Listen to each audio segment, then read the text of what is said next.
Gold trusted gold buyers తాకట్టులో ఉన్న బంగారాన్ని విడిపించి ఈ రోజు ఉన్న మార్కెట్ ధరకే కొనబడును. మరిన్ని వివరాలకు సంప్రదించండి 7710777020. మహబూబ్ నగర్ ఎంపీ డీకే అరుణ హైదరాబాద్ నివాసంలో రాత్రి మిడ్ నైట్ ప్రాంతంలో ఓ వ్యక్తి ఇంట్లోకి చొరబడడం జరిగింది. దాదాపుగా చాలాసేపు ఆ ఇంట్లో కలియదిరిగినటువంటి పరిస్థితి. అసలు ఎవరు ఆ వ్యక్తి, ఎందుకు వచ్చాడు, వచ్చిన తర్వాత ఇంట్లో దొంగతనం లాంటిది ఏమైనా జరిగిందా, డీకే అరుణ గారికి ఎలాంటి అనుమానాలు ఉన్నాయనేటువంటి విషయాలను మాట్లాడదాం. మనతో పాటు ఎంపీ డీకే అరుణ ఉన్నారు. మేడం చెప్పండి, దాదాపుగా నిన్న రాత్రి మీ ఇంట్లోకి ఓ ఆగంతకుడు ప్రవేశించినట్టుగా తెలుస్తుంది. అసలు అతను ఎందుకు వచ్చాడు, ఇంట్లో ఏమైనా విలువైన వస్తువులు కానీ ఏమైనా పోయాయా?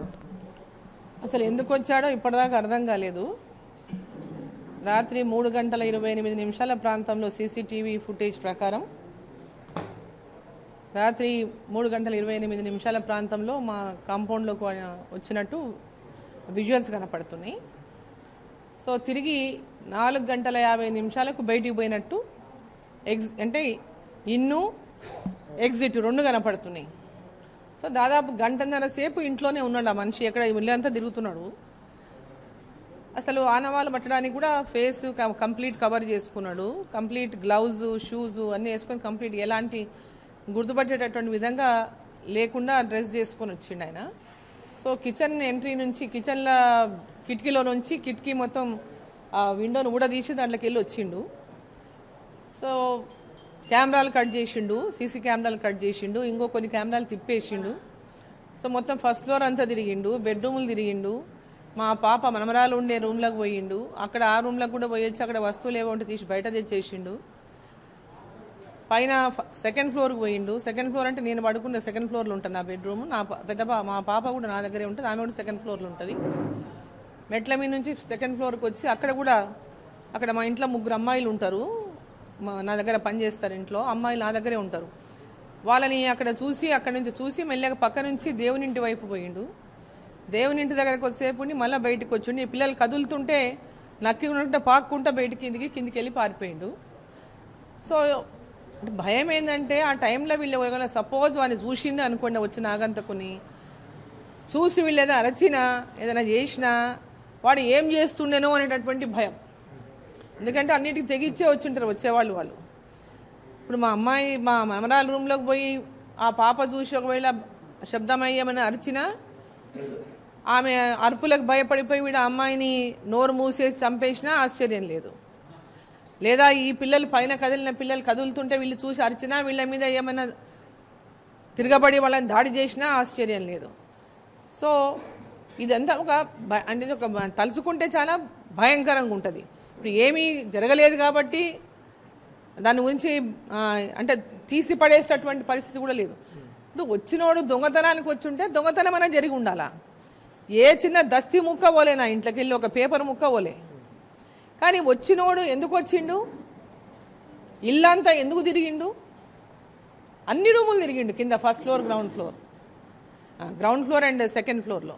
మా బెడ్రూమ్లలోకి పోలేదు.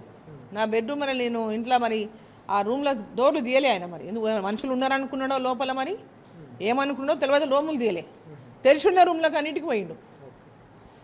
సో కాబట్టి ఇదంతా చూస్తుంటే దీని వెనుక ఏముంది, ఎందుకోసం వచ్చిండు, ఏం రెక్కి చేసిండ్రా, నా ఇంట్లో ఎవరుంటారు, ఏముంటారు, ఎంతమంది ఉంటారు, ఏం చేస్తారు, రెక్కి చేసిపోనికి వచ్చిండ్రా, దేనికోసం వచ్చిండ్రా అనేది ఇక్కడ పెద్ద అనుమానం ఏర్పడతా ఉంది. గతంలో మీ నాన్నగారు కూడా మావోయిస్టుల చేత హత్య చేయించేటువంటి పరిస్థితి. ఇప్పుడు కూడా ఓ వ్యక్తి ఇంట్లోకి వచ్చారంటున్నారు.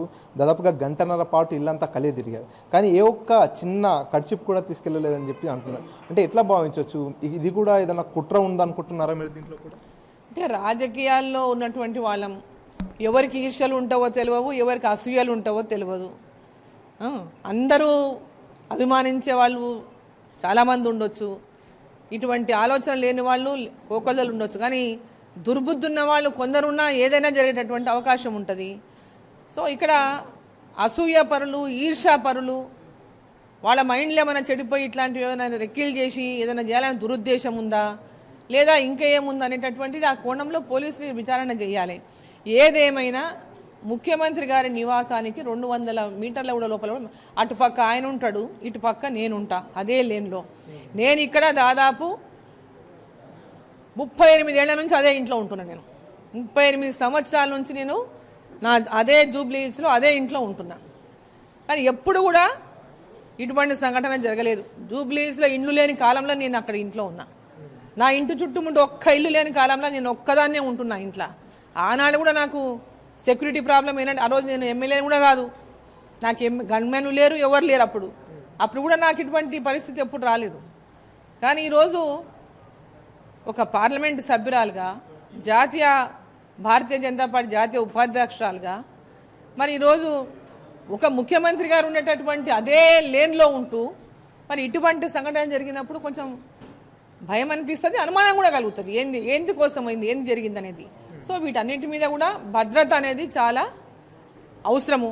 ముఖ్యమంత్రి గారు వెంబడే దీని మీద దృష్టి సారించి నాకు కంప్లీట్గా భద్రతను ఏర్పాటు చేయాలి. నేను ఉన్న సమయంలో నా వెంబడి గన్మెన్లు ఉంటారు, నేను లేని సమయంలో నా ఇంటికాడ ఎవరు ఉండరు. నా ఇంట్లో ఏదైనా జరగవచ్చు నేను లేనప్పుడు. నేనున్న టైంలో నేను ఎక్కడెక్కడ నెలకు దాదాపు 20 నుంచి 25 రోజులు నేను బయటనే ఉంటా.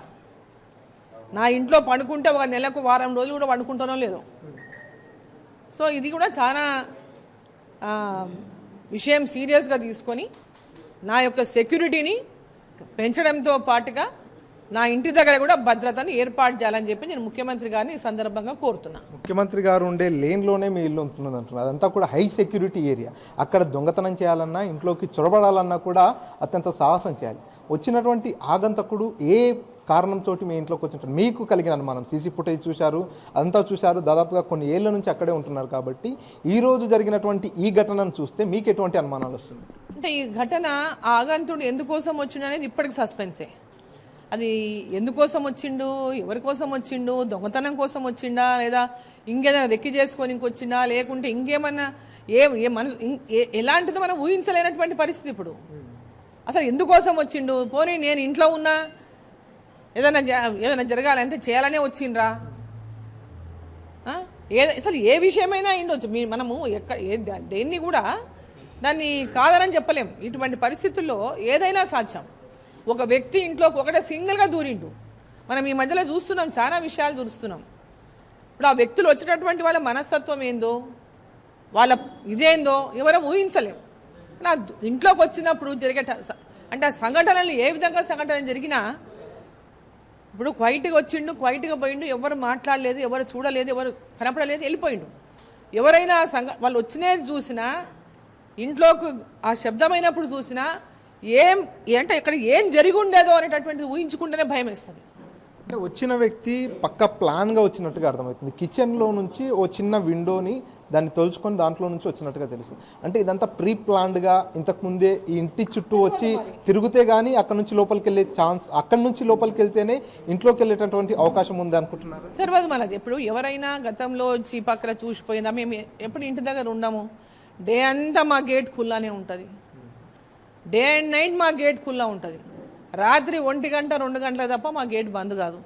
వచ్చేటోళ్ళు వస్తుంటారు, పోయేటోళ్ళు వస్తుంటారు, పని చేసేటోళ్ళు వస్తుంటారు, పోతుంటారు, ఎవరైనా వస్తుపోతూనే ఉంటారు. కానీ ఎవరు వచ్చి ఎప్పుడు నేను లేనప్పుడు ఇంతకుముందు వచ్చి ఎవరైనా చూసుకొని పోయినరా, లేదా తెలిసిన వాళ్ళు వచ్చిండ్రా, ఇవన్నీ కూడా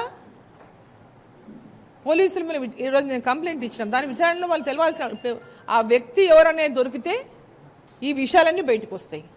కానీ ఏదేమైనప్పటికీ కూడా ఈ సంఘటన మటుకు ఖచ్చితంగా నాకు భద్రత ఖచ్చితంగా ఈ రాష్ట్ర ప్రభుత్వం ఇవ్వాల్సినటువంటి అవసరం ఉన్నది. పక్కా మీరు ఇంట్లో లేరు అనేటటువంటి సమాచారాన్ని తెలుసుకుని ఆగంతకుడు ఇంట్లోకి చొరబడ్డట్టుగా తెలుస్తుంది. ఈ మధ్య కాలంలో మీరు బీజేపీ జాతీయ ఉపాధ్యక్షురాలుగా ఎదిగారు, అదేవిధంగా మహబూబ్నగర్ ఎంపీగా కూడా గెలిచారు. ఎంత స్థాయిలో అభిమానులు పెరిగారో అంత స్థాయిలో కూడా ప్రత్యర్థులు పెరిగేటటువంటి అవకాశం ఉంది. దీని వెనకాల హత్య కుట్ర లాంటిది ఏమైనా ఉండొచ్చు అని మీరు అనుమానిస్తున్నారు? చెప్పిన రాజకీయాల్లో ఈర్ష్యలు, అసూయలు ఉంటాయి. ఏదైనా ఉండొచ్చు, దాని వెనక మనం చెప్పలేము. బట్ నేను చెప్పేది ఏంటంటే, ఏదైనా అక్కడి నుంచి వచ్చినటువంటి ఆగంతకుడు ఆయన వెంబడి, ఎందుకంటే మనం ఇప్పుడు సీసీ కెమెరాలలోనే వాళ్ళు దొరకకపోతే పెద్ద ప్రమాదం. దొరికితే వాడు ఎవరో ఏందో విషయం తెలిస్తే మనకు టెన్షన్ పోతుంది. నిజంగా తెలిసినోడా తెలవనోడా దేనికోసం వచ్చిండు ఇవన్నీ బయటపడతాయి. ఇలా తెలవలేదనుకో అదే పెద్ద ప్రమాదం. ఎందుకోసం వచ్చిండు అనేది ఎవ్రీడే ఇట్స్ ఎ బిగ్ తలకాయలో ఉండిపోతుంది. ఎవరు ఆయన ఎందుకోసం వచ్చిండు, ఏం చేయడానికి వచ్చిండు అనేది. సో ఇప్పుడు ఆ వ్యక్తి ఎవరో గుర్తుపట్టగలిగి మనం, ఎందుకంటే ఈ సీసీ కెమెరాలు ఇక్కడైతే మొత్తం కప్పుకొనే ఉన్నాడు. మరి ఏదో సీసీ కెమెరాల కనుక వాళ్ళు పోలీసు వాళ్ళు రేపు కనుక వాళ్ళు గుర్తుపట్టగలిగి వారిని కనుక ఐడెంటిఫై చేయగలిగితేనే ఈ విషయాలన్నీ బయటకు వస్తాయి. దీనిపై పోలీసులకు కంప్లైంట్ చేశారా? వారి విచారణ ఎంతవరకు వచ్చింది? కంప్లైంట్ చేసినాం, పొద్దునంతా వచ్చిండ్రు, పొద్దున్నే కంప్లైంట్ చేసినాం. పొద్దున వాళ్ళకి ఇమ్మీడియట్గా చెప్పంగానే పోలీసు వాళ్ళందరూ ఇంటికి వచ్చిండ్రు. వాళ్ళ క్లూ స్ట్రీమ్ అంతా వచ్చింది. మధ్యాహ్నం వరకు ఉండి మొత్తం అంతా ఇల్లంతా కూడా తిరిగి వాళ్ళు ఎక్కడెక్కడ తిరిగిండో అదంతా చూసుకున్నారు. ఆల్ వీడియో సీసీ కెమెరా యొక్క విజువల్స్ అన్నీ కూడా తీసుకున్నారు. సో అన్నీ తీసుకొని వాళ్ళు పోయినరు. కేసు కూడా కంప్లైంట్ ఇచ్చినాం, కేసు కూడా వాళ్ళు బుక్ చేసారు. సో ఇది పూర్తిగా రాత్రి సమయంలో దాదాపుగా గంటన్నర పాటు ఇంట్లో తిరిగినటువంటి ఓ ఆగంతకుడు ఇంట్లో నుంచి ఏ ఒక్క వస్తువును కూడా దొంగలించలేదు. కాబట్టి ఆ వ్యక్తి ఇంట్లోకి ఎందుకు చొరబడ్డట్టు అనేటటువంటి పలు అనుమానాలు, సందేహాలు వస్తున్నటువంటి పరిస్థితి. కాబట్టి ముఖ్యమంత్రి రేవంత్ రెడ్డి పూర్తిగా నాకు, నా కుటుంబానికి, నా ఇంటి దగ్గర కూడా సెక్యూరిటీని పెంచాలంటూ ఎంపీ డీకే అరుణ డిమాండ్ చేస్తున్నారు. కెమెరా పర్సన్ నర్సింగ్ రెడ్డితో మణికంఠ, RTV, మహబూబ్ నగర్. మరిన్ని వీడియోస్ కోసం ఛానల్ ని సబ్స్క్రైబ్ చేయండి. లేటెస్ట్ అప్డేట్స్ కోసం వాట్సాప్ ఛానల్ ని ఫాలో అవ్వండి. ఆ లింక్ డిస్క్రిప్షన్ లో ఉంది.